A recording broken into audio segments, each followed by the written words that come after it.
Oke, assalamualaikum warahmatullahi wabarakatuh. Hari ini kita akan membahas tentang teknik-teknik dalam konseling keluarga. Ini dalam konseling keluarga dan perkawinan ya. Sebenarnya untuk teknik-teknik sudah kemarin dari Bowen, Behavior, Psikoanalisa sudah saya jelaskan semuanya. Ini penjelasan hari ini adalah tentang skill individual yang perlu dikuasai oleh konselor. Jadi setelah mempelajari proses dan tahapan konseling keluarga yang kemarin-kemarin, maka seharusnya sudah tergambar pada pikiran kita bahwa setiap tahap itu tentu mempunyai teknik konseling tertentu. Jadi bagaimana cara yang tepat bagi konselor untuk memahami dan merespon keadaan konseli, terutama emosinya, dan bagaimana melakukan tindakan positif dalam usaha perubahan perilaku konseli ke arah positif. Sesuai dengan pendekatan-pendekatan yang telah dijelaskan sebelumnya, maka akan ada dua pendekatan yang akan dikemukakan.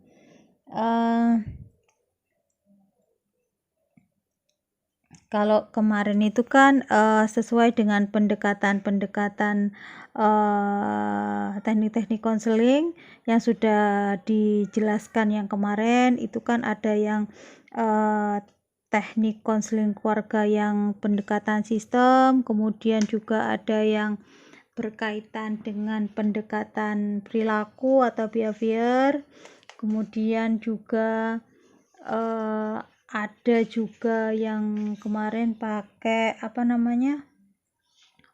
pendekatannya psikodinamik. Teknik yang digunakan juga kemarin sudah dijelaskan, ada yang menggunakan teknik mematung, role playing, diem, kemudian konfrontasi, kemudian listening, dan refleksi juga ada ya. Hari ini khusus pertemuan kita saat ini akan membahas tentang skill individual yang perlu dikuasai oleh konselor. Jadi jika pelaksanaan konseling keluarga melalui pendekatan sistem yang kemarin tidak mungkin dilakukan, maka usaha konselor adalah melakukan pendekatan individual terhadap konseli yang mengalami kasus keluarga. Misalnya nih ya, siswa, kalau kalian di lembaga pendidikan misalnya, siswa yang bermasalah bersumber dari keluarga.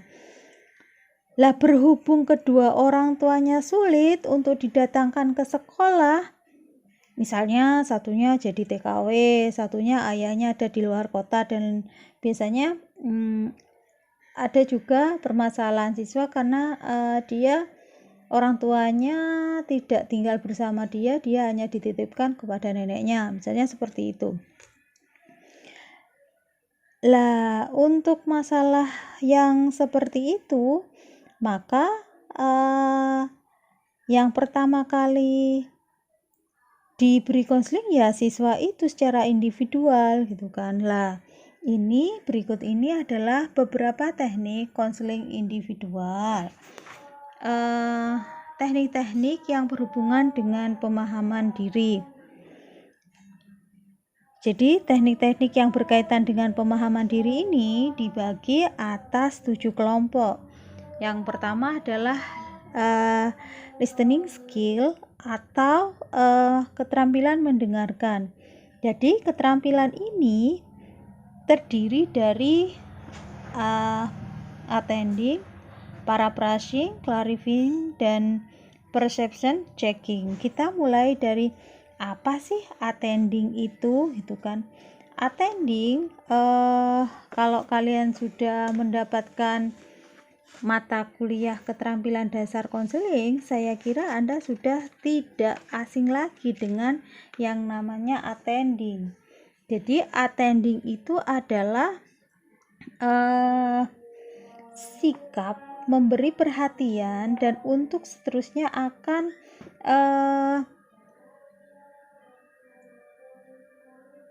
dijadikan awal mula. Jadi memang attending ini adalah pernyataan dalam bentuk verbal dan non-verbal ketika konseli memasuki ruang konselor. Jadi ini memang adalah memberikan perhatian penuh untuk seterusnya, gitu kan. Jadi memang bagaimana awal pertama kali Anda merespon konseli Anda ketika konseli Anda memasuki pintu atau mengetuk pintu. Nah, ini namanya attending. Jadi memang di sini perhatian ini bisa bentuk verbal, bisa juga berbentuk non verbal. Ini adalah termasuk dalam keterampilan mendengarkan. Jadi yang perlu diperhatikan dalam attending ini adalah konteks kultural. Kenapa bisa seperti itu? Karena memang tiap kebudayaan itu mempunyai norma-norma dan makna tentang bahasa tubuh itu yang berbeda-beda. Misalnya tentang pandangan mata dan jarak duduk antara konselor dengan konseli. Kalau di Timur Tengah, kontak mata diizinkan itu kalau sejenis. Kalau misalnya laki-laki dengan laki-laki, tapi kalau misalnya laki-laki dengan perempuan itu tidak diizinkan. Mengapa bisa seperti itu? Karena ini berkaitan juga dengan norma-norma agama. Jadi memang kalau di Timur Tengah, karena memang mereka mayoritas Muslim ya, termasuk di negara-negara Islam lainnya, tapi tidak se ekstrim yang di Timur Tengah, karena memang di situ memang syariat Islam itu memang benar-benar diterapkan gitu kan. Jadi memang kontak mata itu antara laki-laki dengan perempuan yang lawan jenis itu kan memang tidak diperbolehkan kalau misalnya bukan muhrim seperti itu. Apalagi antara konselor dengan konseli kan memang antara konselor dan konseli memang tidak ada hubungan darah, karena memang ketika misalnya kalian ada hubungan darah dengan, lebih baik konseling Anda referral ke teman sejawat yang lain karena itu lebih objektif nantinya seperti itu.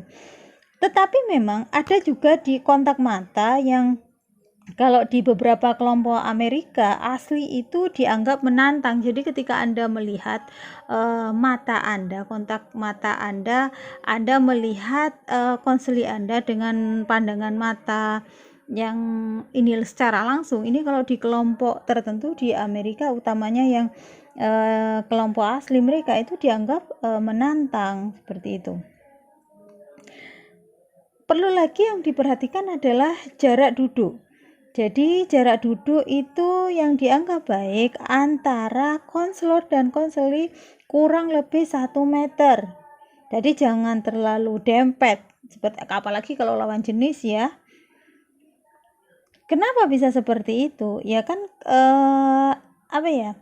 kecuali kalau misalnya sesama jenis pun ini juga harus ada sedikit jarak, karena memang kadang-kadang ada orang yang dia tidak terbiasa dengan jarak yang terlalu dekat dengan orang asing, apalagi misalnya konseli Anda baru datang pertama kali menemui Anda seperti itu.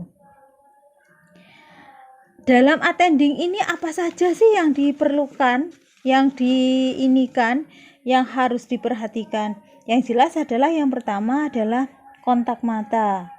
Kenapa bisa seperti itu? Karena mata adalah salah satu cara untuk menunjukkan adanya perhatian yang sungguh-sungguh terhadap lawan bicara kita. Mengapa? Karena mata adalah alat pokok untuk berkomunikasi secara nonverbal. Dan ini tidak berarti bahwa kontak mata harus tatapan yang terus menerus, tidak berkedip gitu kan, apalagi misalnya konselingnya cantik atau ganteng gitu kan, malah salah tingkah nanti kalau seperti itu ya. Jadi kalau misalnya Anda sebagai konselor secara jujur senang pada konseli,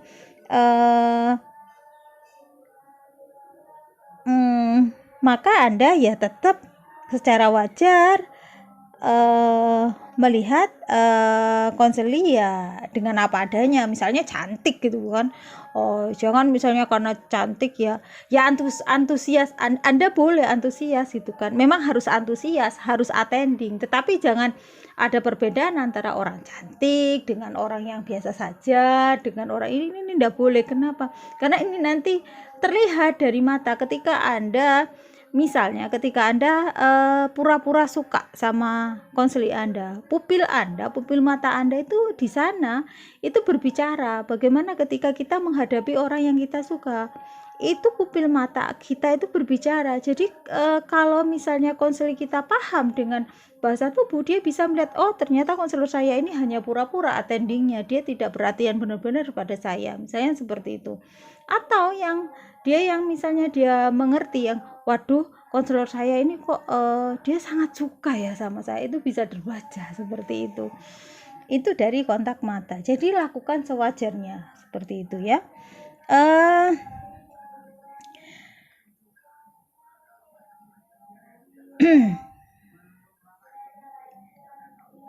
Kemudian dari mata, kontak mata, konselor itu bisa menangkap pesan-pesan nonverbal konseli. Jadi misalnya konseli berbohong, konseli mengarang cerita, atau dia mengingat masa lalu, ini bisa dilihat dari matanya. Jadi memang kita perlu untuk melihat matanya itu meskipun tidak terus-menerus, sesekali. Jadi konseli tahu bahwa kita ada attending dengan dia, ada perhatian seperti itu. Kemudian bagaimana untuk menentukan jarak duduk, tempat duduk yang baik. Jadi memang jarak tempat duduk antara konselor dengan konseli itu pada awal perlu diadakan percobaan gitu kan, sebelum ditentukan jarak yang paling sesuai. Ini nyamannya gimana ya, kira-kira nyamannya itu memang perlu ada percobaan dulu sebelum kita memang nanti ke proses konseling yang nyaman seperti itu. Misalnya memang ada beberapa konseli yang sangat tidak suka apabila kontak mata kurang dari 1 meter, karena biasanya mereka telah terbiasa menghindari kontak yang terlalu dekat. Ini tergantung mereka dibesarkan di lingkungan yang bagaimana seperti itu. Jadi tingkah laku nonverbal konseli itu hendaknya diamati untuk mencari petunjuk-petunjuk adanya ketidaksenangan ketika dilakukan kontak mata. Kalau misalnya kita melakukan kontak mata sepertinya dia menolak gitu kan, tidak terlalu suka gitu kan, ya kita memang hanya sesekali saja melakukan itu ketika kita membutuhkan ketika mereka bercerita gitu kan, kita bisa menggunakan selain sesekali pandangan mata, kita menggunakan bahasa nonverbal yang lain, misalnya anggukan dan lain sebagainya. Kemudian apalagi yang penting dalam attending ini adalah postur tubuh. Biasanya konselor itu mempunyai sikap badan agak condong ke depan dan rileks. Ingat, jangan tegang ya, rileks. Kenapa? Sikap rileks itu penting karena jika sikap konselor tegang, ini cenderung dapat memindahkan pusat perhatian konseli pada konselor, dan ini bisa menimbulkan respon ketegangan pada konseli. Harusnya kan ketika melihat konselornya tegang kan tidak enak, konselinya itu dia gimana mau rileks, orang konselornya aja yang mau memberikan itu dia tegang, ya akhirnya konseli juga tegang karena dia tidak nyaman seperti itu. Kemudian apalagi yang butuh dalam attending itu yang diperlukan? Gerak tubuh atau gestur. Jadi memang konselor itu harus banyak berkomunikasi dengan gerakan tubuh. Lah, jika konselor banyak menggunakan tangannya, misalnya nih ya, kalian bersedekap. cara berkomunikasi seperti ini kurang baik. Kenapa? Nah, kalian berarti kan menutup, sepertinya bahasa tubuhnya kalian tidak mau terbuka dengan konseling Anda. Padahal kalau dalam asas konseling kan ada keterbukaan, bukan hanya dari konseling, dari Anda juga seperti itu kan. Anda sepertinya kalau bersedekap itu kan Anda tidak welcome gitu loh sama konselingnya. Jadi cobalah sadari pesan apa yang akan disampaikan kepada konseli dengan gerakan tubuh dan tangan kalian. Berikutnya yang penting lagi adalah tingkah laku verbal. Mengapa itu penting? Ya, karena tingkah laku verbal itu adalah komponen attending yang berhubungan dengan apa yang dikatakan konseli. Jadi respon konselor terhadap kata-kata konseli.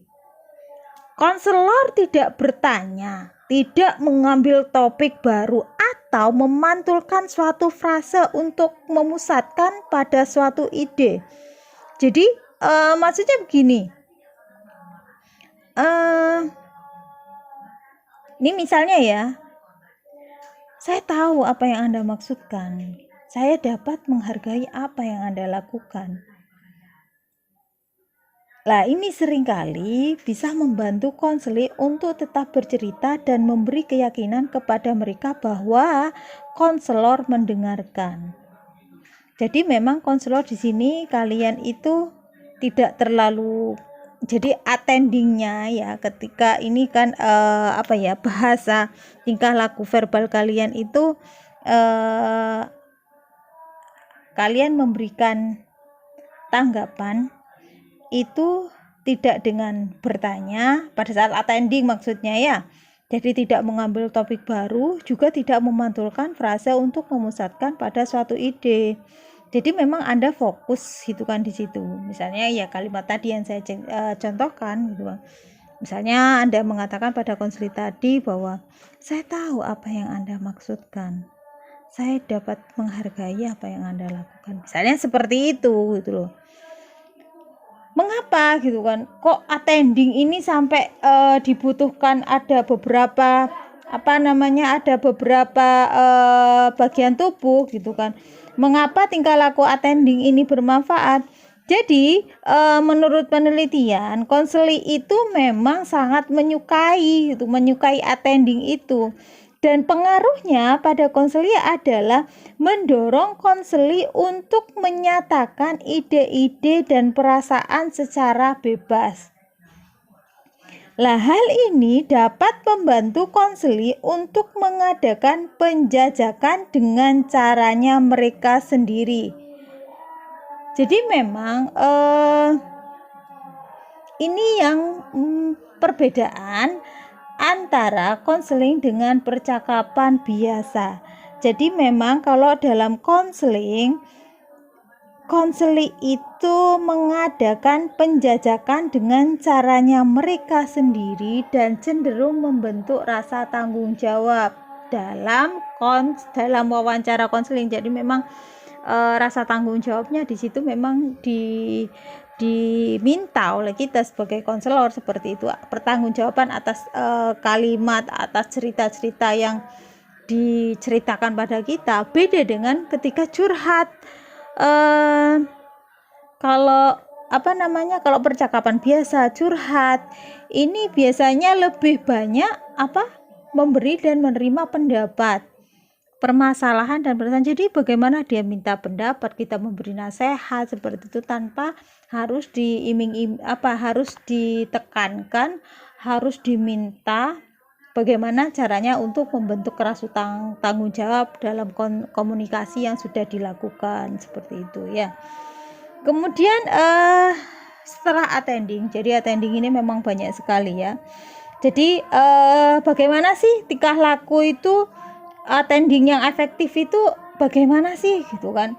Jadi yang pertama yang Anda butuhkan adalah bentuk kontak dengan jalan melihat pada konseli waktu mereka berbicara. Jadi ketika mereka berbicara jangan lupa kalian melakukan kontak mata.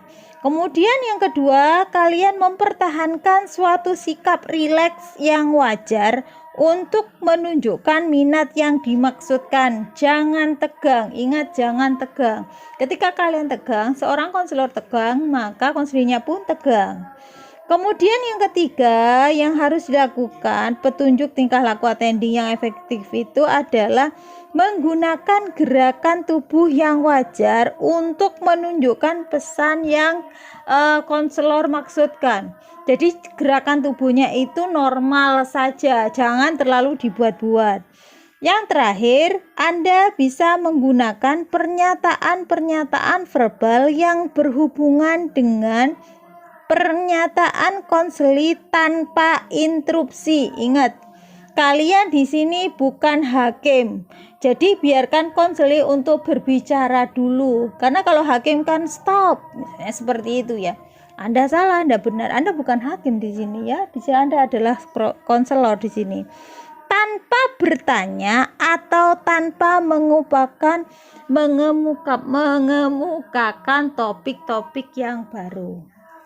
Oke, itu adalah petunjuk agar kalian bisa melakukan attending secara efektif. Kemudian keterampilan pendengar yang kedua adalah paraphrasing.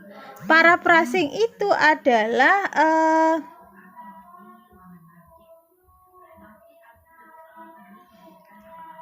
jadi paraphrasing itu adalah respon konselor terhadap pesan utama dalam pernyataan konseli. Lah, respon tersebut merupakan pernyataan ringkas dalam bahasa konselor sendiri tentang pernyataan konseli. Jadi parafrase ini adalah metode untuk menyatakan kembali pesan pokok konseli dengan kata-kata yang lebih pendek dan tepat. Misalnya nih ya, konseli Anda misalnya konseli Anda dia bercerita begini. Bu, saya sebenarnya berpendapat bahwa ia adalah pemuda yang sangat baik, Bu. Ia begitu bijaksana, peka, dan baik hati. Jadi ia itu sering menelpon saya dan sangat menyenangkan bila pergi bersama dia, Bu, kemana-mana seperti itu. Lah, respon Anda sebagai konselor, parafrasenya adalah Anda sangat senang kepadanya. Anda sangat senang kepadanya. Dari mana Anda mengatakan sangat senang kepadanya, gitu kan?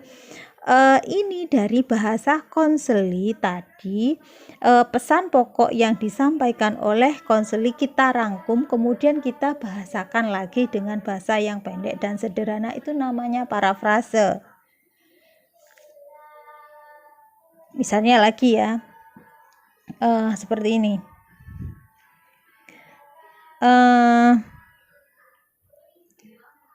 Saya benar-benar mencintai pacar saya, tunangan saya itu loh, Bu. Saya cinta banget. Jadi ia itu, Bu, selalu berbuat banyak untuk saya. Ia meminjami saya buku dan ia tetap menghubungi saya dimanapun saya berada.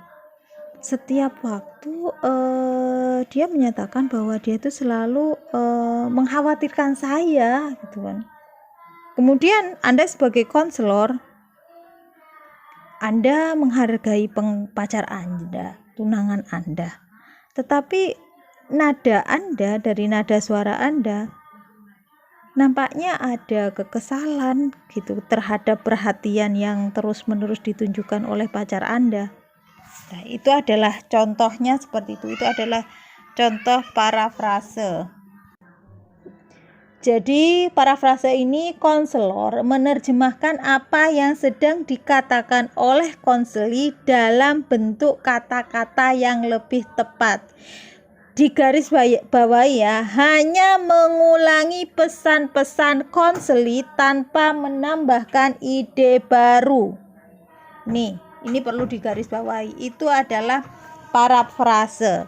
Kemudian yang ketiga adalah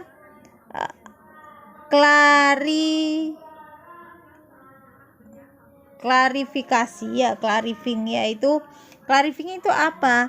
Ini adalah pengungkapan diri dan memfokuskan diskusi. Jadi di sini konselor memperjelas masalah konseli.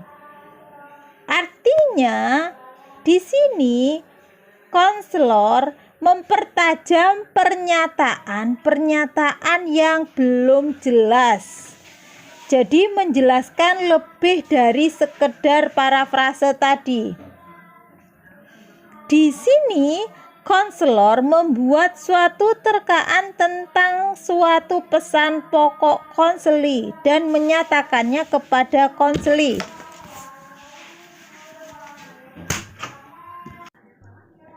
Jadi mungkin pesan yang disampaikan oleh konseli belum jelas sama sekali. Jadi kata-katanya mungkin membingungkan, berbelit-belit, atau gaya bahasanya itu terlalu kompleks gitu kan.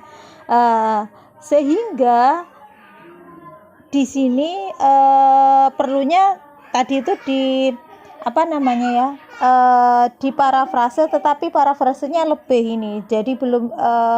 Jadi memang berbeda dengan parafrase yang tadi, hanya kalau tadi tidak butuh penjelasan, kalau ini memang butuh penjelasan. Misalnya konselor ya, saya lo bingung gitu kan. Baiklah, saya akan menyatakan bagaimana pendapat saya tentang yang kamu katakan. Atau ini adalah contoh pernyataan konselor setelah mendengarkan konseli menyatakan hal yang masih sangat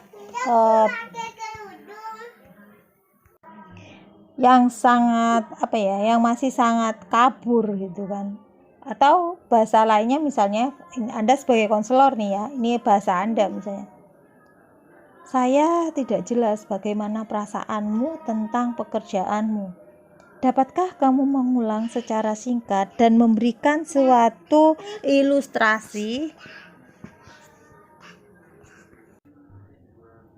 Contoh kalimat terakhir ya, yang bisa Anda gunakan sebagai konselor. Sebagai calon konselor, misalnya Anda sudah menjadi konselor nih ya. Saya belum mengerti, dapatkah Anda bercerita lebih banyak lagi? Jadi petunjuk umum untuk teknik menjelaskan ini, yang pertama adalah ada kebingungan tentang apa yang dimaksudkan oleh konseli.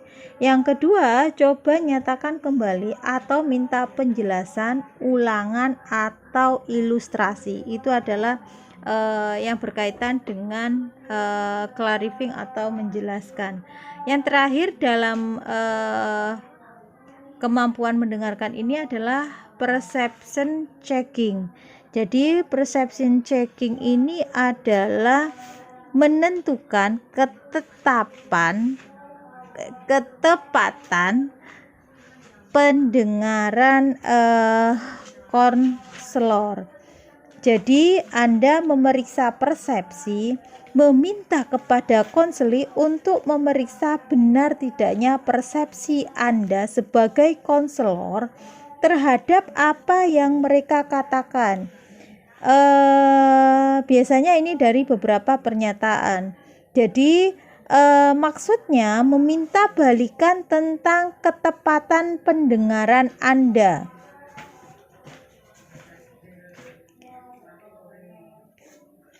Oke, saya berikan contoh kalimat yang bisa digunakan oleh seorang konselor. Misalnya ya, Anda sebagai konselor. Kamu nampaknya sangat tersinggung. Apakah betul demikian?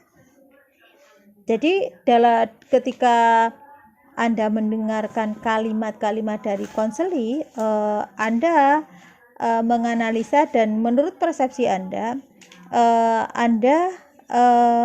melihat konseli Anda tersinggung, tetapi Anda harus memeriksa persepsi Anda itu benar apa tidak dengan bertanya kepada konseli Anda.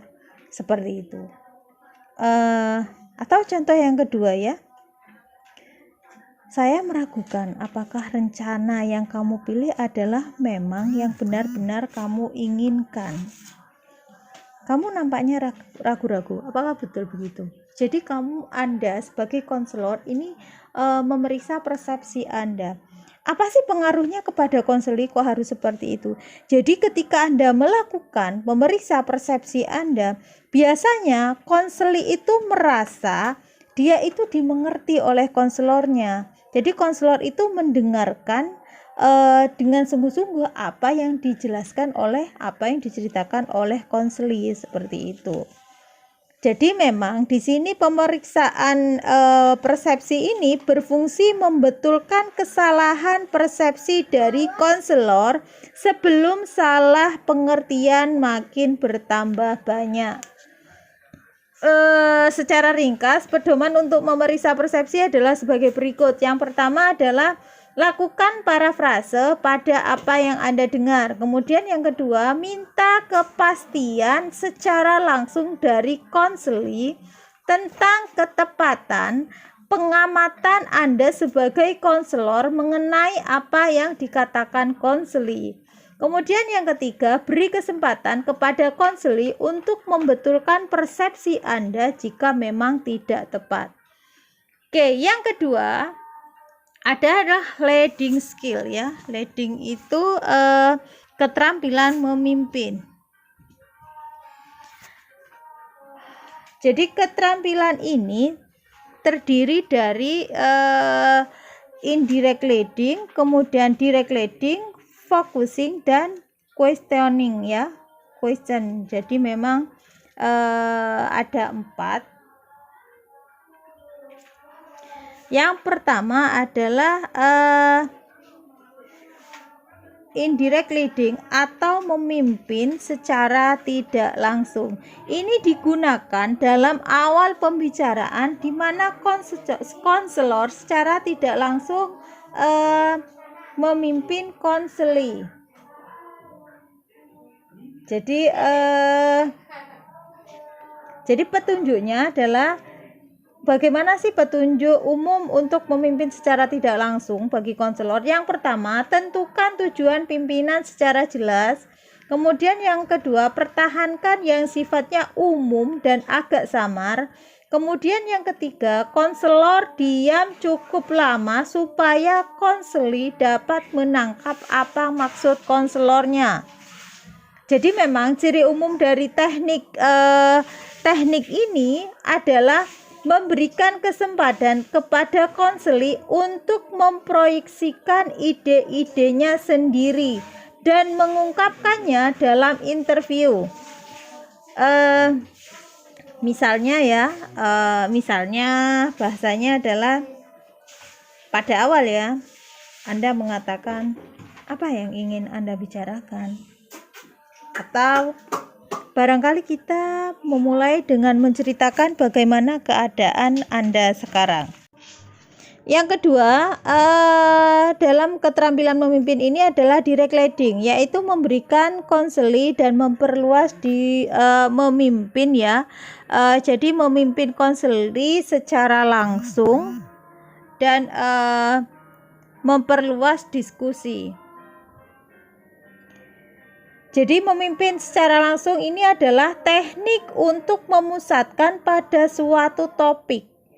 Teknik ini juga mendorong konseli untuk meneliti, menjelaskan, dan memberikan ilustrasi apa yang sedang mereka katakan. Jadi kadang-kadang termasuk di dalamnya contoh unsur sugesti. Misalnya ya, bahasa Anda ketika memimpin secara langsung ini adalah marilah kita meneliti lebih jauh konsep Anda tentang mengajar. Apa yang Anda maksudkan dengan takut? Atau kalimat lain misalnya ya, dapatkah Anda memberikan gambaran apa yang terjadi pada Anda akhir-akhir ini?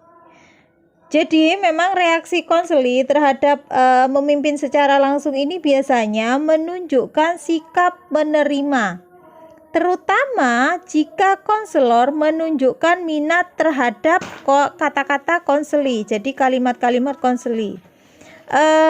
Di samping itu juga ini bisa menambah kesadaran dan pengertian konseli dengan cara mengadakan penjajakan lebih jauh terhadap perasaannya. Jadi bagaimana petunjuk umum untuk memimpin secara langsung sebagai Anda sebagai konselor yang perlu Anda lakukan adalah yang pertama, tentukan tujuan pimpinan. Kemudian yang kedua, nyatakan tujuan dalam kata-kata yang konkret. Yang ketiga, berikan konseli kebebasan untuk mengikuti pimpinan Anda. Seperti itu ya. Yang ketiga adalah focusing atau memusatkan. Apa sih memusatkan? Jadi memusatkan itu adalah memfokuskan pembicaraan, mengawasi keraguan-raguan, memfokuskan pembicaraan yang menyebar atau bertele-tele atau bersamar-samar. Jadi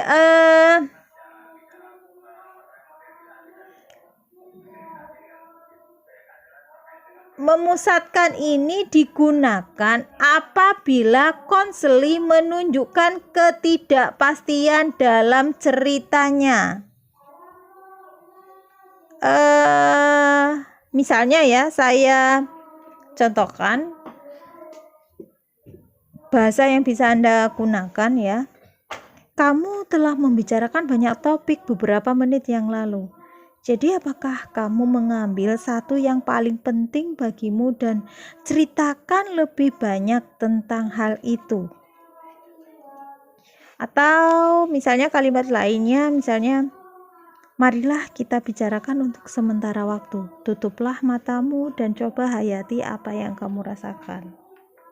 Seperti itu. Jadi pedoman untuk memusatkan teknik memusatkan atau focusing ini yang untuk Anda sebagai konselor, yang pertama adalah gunakan kepekaan Anda sebagai petunjuk untuk memusatkan.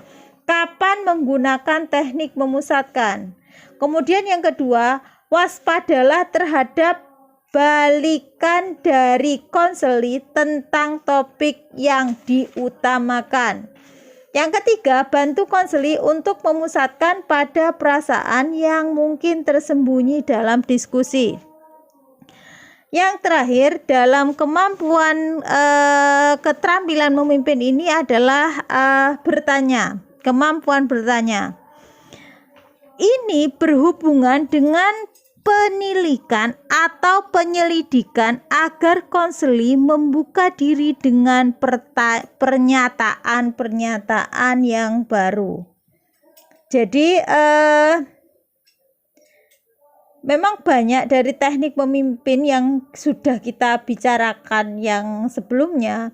Ini digambarkan dalam bentuk pertanyaan terbuka yang mengarahkan konseli untuk mengadakan eksplorasi lebih jauh.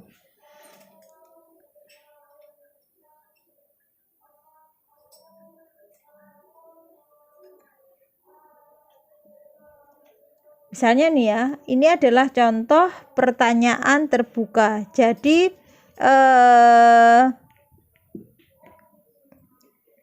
pertanyaan yang tidak hanya membutuhkan kata ya dan tidak. Ini contoh pertanyaan-pertanyaan terbuka. Misalnya ya, apa yang Anda maksudkan dengan gagal? Kan tidak mungkin dia jawab ya, tidak, kan tidak mungkin seperti itu ya. Atau misalnya begini, cobalah Anda menerangkan kepada saya, menjelaskan kepada saya lebih banyak tentang hubungan Anda dengan orang tua Anda. Kan tidak mungkin konseli menjawab ya, tidak. Kalau misalnya pertanyaannya berbeda dengan makna yang sama, apakah hubungan Anda dengan orang tua Anda baik-baik saja? Ini kan pertanyaan yang memang jawabannya mengarahkan hanya ya dan tidak. Ya, tidak gitu. Padahal yang Anda butuhkan lebih dari itu. Makanya Anda harus menggunakan pertanyaan terbuka sehingga Anda bisa mendapatkan informasi lebih banyak. Seperti itu. Perlu dicatat bahwa pertanyaan yang dimulai dengan kata bagaimana dan apa cenderung menimbulkan jawaban yang teliti. Jadi sukar untuk menjawab pertanyaan di atas dengan jawaban ya atau tidak. Kalau misalnya pertanyaannya bagaimana dan apa. Jadi ada beberapa pedoman ringkas yang bisa Anda gunakan saat untuk bertanya yang bersifat memimpin. Yang pertama adalah tanyakan pertanyaan yang sifatnya terbuka dan tidak dapat menjawab dengan ya atau tidak. Kemudian yang kedua, tentukan pertanyaan yang mengakibatkan munculnya perasaan dan bukan informasi. Yang ketiga, tanyakan pertanyaan yang mengarah pada penjelasan bagi konseli dan bukan informasi untuk konselor. Itu saja tentang teknik yang berhubungan dengan pemahaman diri. Pembahasan 1 dan 2. Untuk 3, 4, 5, 6, dan 7 nanti akan saya beri penjelasan berikutnya. Untuk penjelasan 1, 2 saya akhiri dulu ya. Kita lanjutkan di lain kesempatan. Wassalamualaikum warahmatullahi wabarakatuh.